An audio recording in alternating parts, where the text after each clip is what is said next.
He would have been about 34 in 1924. That's correct.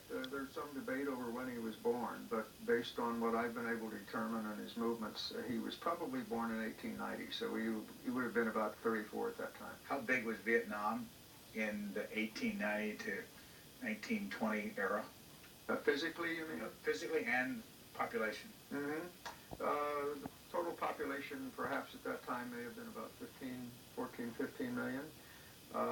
In terms of the size of the country, at that time it wasn't even a country. It was divided up into three separate sections by the French. Two sections were technically under the authority of the Vietnamese imperial court, although under French protection. And the southern part of the country was actually a French colony. So there literally was no Vietnam at that time. How did the French get control? How did they manage to take it over? It was part of that thrust outward of European capitalist countries in the 19th century when they were looking for cheap raw materials and markets. And the French had been involved in Indochina for 200 years, primarily Christian missionary work. So when the British began to penetrate into Burma, to the west, and of course there was a great interest in the China market at that time, the French felt in a competitive manner that they needed to build their own colony in the area, and they looked upon Vietnam and neighboring Laos and Cambodia as their best opportunity. We have another picture from 1924 after leaving Moscow for South China. Mm-hmm.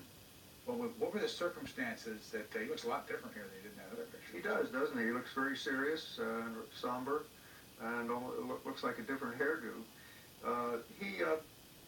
He had gone to Moscow in 1923 at the invitation of the Soviet leadership, and they wanted him to perform in Moscow basically as a kind of token Asian. They're not treating him entirely seriously, but just having him there as a kind of symbol of the fact that the international communist movement had its objective to help liberate the colonial peoples. And he stayed there in training and working at the Communist International headquarters for a while. And then he became very impatient, and he said, I need to go back and help organize my people and build a communist party in Indochina, as the French called their territory there.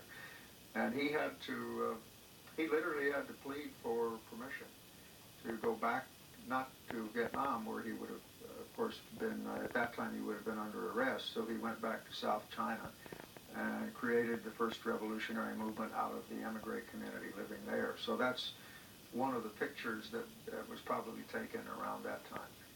How often was he married? Interesting question.